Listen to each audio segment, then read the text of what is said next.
उच्चतर शिक्षा सेवा आयोग असिस्टेंट प्रोफेसर प्रवक्ता परीक्षा ये प्रैक्टिस सेट नंबर 9 है। सामान्य ज्ञान सभी विषय के अभ्यर्थियों के लिए अनिवार्य। इससे पहले कुल 25 प्रैक्टिस सेट असिस्टेंट प्रोफेसर का व्याख्या सहित और 5 मॉडल पेपर व्याख्या सहित हल हो चुका है सामान्य ज्ञान का। ये टेस्ट सीरीज है, जो 9वां टेस्ट सीरीज चल रहा है, आप उसको भी देख सकते हैं वीडियो। जो पहले के 25 प्रैक्टिस सेट हैं व्याख्या सहित, 5 मॉडल पेपर हैं व्याख्या सहित, और ये 9वां टेस्ट सीरीज है। आज है विश्व योग दिवस।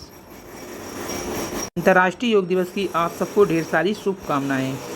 आज के न्यूज़पेपर के अनुसार अगस्त से पहले असिस्टेंट प्रोफेसर पद की लिखित परीक्षा संभव नहीं। विज्ञापन संख्या 50 के तहत 2003 पदों की निकाली गई है भर्ती। 26 मई से परीक्षा प्रस्तावित थी, लेकिन कोरोना काल के कारण स्थगित कर दिए गए हैं।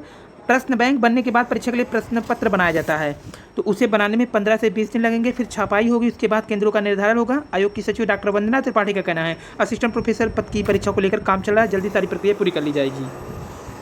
तो संशोधित पाठ्यक्रम के अनुसार इनका क्वेश्चन बैंक देखिए तैयार हो रहा है। प्रश्न बैंक ये असिस्टेंट प्रोफेसर यहाँ उल्लेख भी किया गया है कि परीक्षा नए सिलेबस के अनुरूप ही होगा। देखिए यहाँ पर नए सिलेबस के अनुरूप परीक्षा का कार्यक्रम है। प्रैक्टिस सेट 10 का क्वेश्चन नंबर 1, मध्य प्रदेश में दुर्गा वाहिनी क्या है?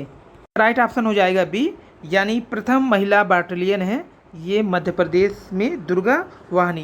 क्वेश्चन नंबर 2 है, भारत की सबसे तेज गति की ट्रेन कौन सी है? तो भारत की सबसे तेज गति की ट्रेन है गतिमान ट्रेन। क्वेश्चन नंबर 3 है, भारत में मोबाइल फ़ोन सेवा प्रदाताओं में सर्वाधिक मार्केट शेयर किस कंपनी का है? तो इसका राइट ऑप्शन हो जाएगा भारती एयरटेल, यानी ऑप्शन सी। क्वेश्चन नंबर 4 है, वर्तमान में सर्वोच्च न्यायालय कुल न्यायाधीशों की संख्या कितनी है? तो 4 का राइट ऑप्शन हो जाएगा 31। इस समय के अनुसार 31 न्यायाधीश हैं। क्वेश्चन नंबर 5 है, शिक्षक छात्र संबंधों के संदर्भ में निम्न में से कौन सी बात सही है? क्वेश्चन नंबर 5 का राइट ऑप्शन हो जाएगा सी, सद्भावपूर्ण एवं सम्मानपूर्ण। ये 10वां प्रैक्टिस सेट स्पीड टेस्ट है। अगर आप चैनल पर नहीं हैं तो चैनल को सब्सक्राइब कर लीजिएगा, वीडियो को लाइक कर दीजिएगा ताकि आपको सभी वीडियो अपडेट मिलते रहें बेल आइकन के साथ। तो क्वेश्चन नंबर 6 है, सर्वेक्षण शोध के संदर्भ में निम्न सोपानों को एक विशेष क्रम में अनुकृत किया जाता है। तो ये 6 का राइट ऑप्शन हो जाएगा। पहले न्याय दर से चयन होगा, इसके बाद आंकड़ों का संग्रहण होगा, इसके बाद होगा समंकों का विश्लेषण, फिर अनुमान लगाना।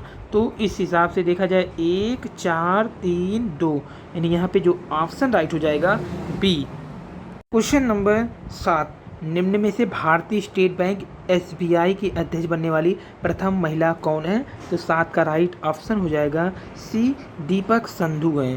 क्वेश्चन नंबर 8 है, उच्च शिक्षा में व्यवसायीकरण शिक्षा का प्रमुख उद्देश्य है। 8 का राइट ऑप्शन ए, उच्च स्नातक कक्षाओं में प्रवेशार्थी छात्रों की बाढ़ को रोकना। तो उच्च शिक्षा में जो व्यवसायीकरण शिक्षा का प्रमुख उद्देश्य क्या है कि जो उच्च स्नातक कक्षाओं में प्रवेशार्थी छात्रों की बाढ़ को रोकना। क्वेश्चन नंबर 9, प्रयोगात्मक शोध में किस प्रक्रिया की आवश्यकता नहीं है? तो इसमें जो आवश्यकता नहीं है, जोड़ तोड़ की कोई आवश्यकता नहीं है, यानी ऑप्शन यहाँ पे जो राइट हो जाएगा बी। क्वेश्चन नंबर 10 है, रफ़ी अहमद की विदेयी राष्ट्रीय पोस्टल अकादमी की गई है। तो ये 10वां का गाजियाबाद, यानी कि ऑप्शन यहाँ पर राइट है सी। क्वेश्चन नंबर 11, LAN लैन का तात्पर्य क्या होता है? तो लोकल एरिया नेटवर्क बोलते हैं लैन को। क्वेश्चन नंबर 12 है, Indian institute of remote sensing कहाँ स्थित है? इसका राइट ऑप्शन हो जाएगा ए, यानी देहरादून में। क्वेश्चन नंबर 13 है, कौन सी गैस ओजोन परत में छेद कर सकती है? तो ओजोन गैस में जो छेद करती है वो CFC करती है। क्वेश्चन नंबर 14 है, जब किसी नदी में मल की भारी मात्रा प्रवाहित कर दी जाती है तब BOD क्या होगा? तो 14 का ए बढ़ जाएगा, यानी ऑप्शन ए राइट है। क्वेश्चन नंबर 15, यहाँ पर करना क्या है? सुमेलित करना है, तो इसको घटना है और फिर वर्ष है। तो असहयोग आंदोलन जो चला था 1920। इसके बाद अगर देखें सविनय अवज्ञा आंदोलन 1930। कांग्रेस मंत्रिमंडल का गठन 1942 में हुआ था, ये दूसरे पे। और भारत छोड़ो आंदोलन 1942 में। तो असहयोग आंदोलन कब हुआ था? असहयोग आंदोलन 1920, सबने अवज्ञा आंदोलन 1930, कांग्रेस मंत्रिमंडलों का गठन जो हुआ था 1937 में हुआ था, जबकि भारत छोड़ो आंदोलन 1942। इस हिसाब से ऑप्शन यहाँ पे राइट हो जाएगा बी। क्वेश्चन नंबर 16 है, भारत की स्वतंत्रता से संबंधित निम्न कथनों में कौन सा एक सही नहीं है? तो इसके अनुसार ए है, रॉलेट एक्ट से सार्वजनिक रोष की एक लहर उमड़ी जिसके फलस्वरूप जालियांवाला बाग नरसंहार हुआ, ये सही है। सुभाष चंद्र बोस ने फॉरवर्ड ब्लॉक गठित किया, ये भी सही है। Bhagat Singh Hindustan republic socialist association के संस्थापकों में से एक थे, ये भी सही है। 1931 में कराची के कांग्रेस अधिवेशन में गांधी इरविन समझौता का विरोध होता है, यही ऑप्शन सही नहीं है, 16 का डी।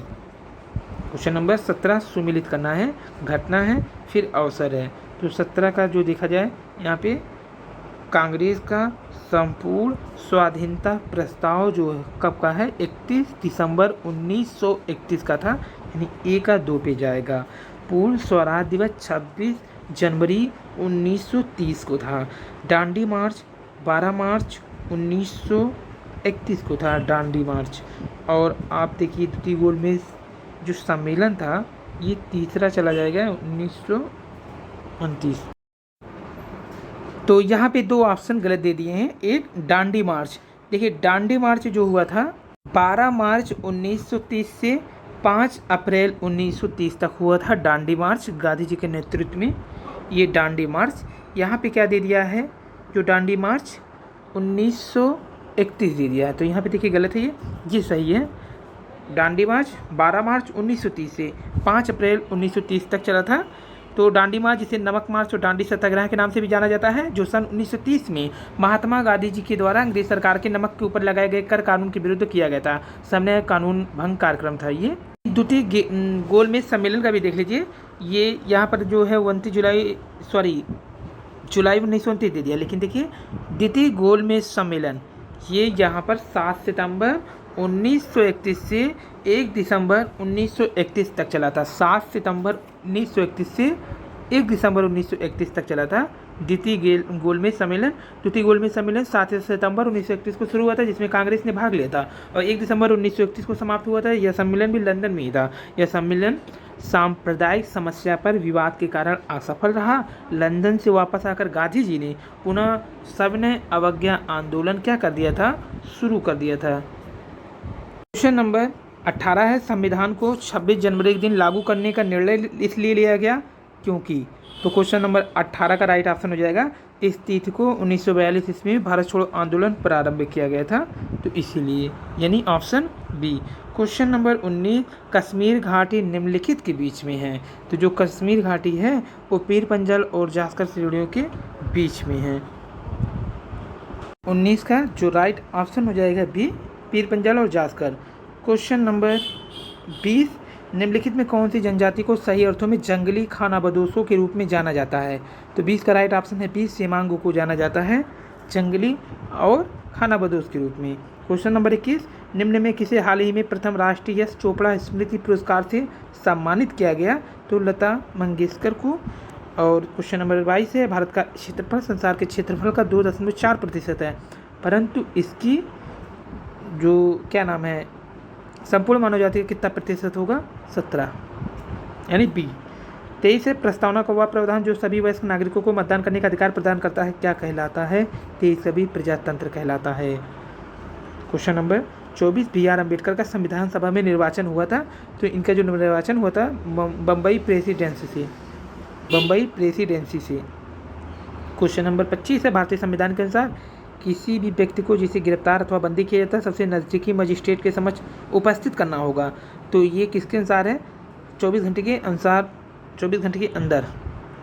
ये संविधान के देखिए 22 के अनुसार है, कुछ दशाओं में गिरफ्तारी और संरक्षण को छोड़कर, जैसे कि 24 घंटे के अंदर आने जाने का समय छोड़कर उसे दंडाधिकारी के समक्ष पेश किया जाएगा, अनुच्छेद 22 के अंतर्गत। क्वेश्चन नंबर 26, निम्नलिखित में कौन भारत के उपराष्ट्रपति का निर्वाचन करता है? तो 26 का राइट ऑप्शन हो जाएगा 1 और 2, यानी कि लोकसभा के सदस्य और राज्यसभा के सदस्य करते हैं, जबकि राष्ट्रपति में विधानसभा भी शामिल होता है। तो इसके अनुसार यहाँ पर राइट ऑप्शन हो जाएगा 1 और 2, जबकि उपराष्ट्रपति के निर्वाचन में सिर्फ 2 ही प्रतिनिधि भाग लेते हैं, एक लोकसभा के और एक राज्यसभा।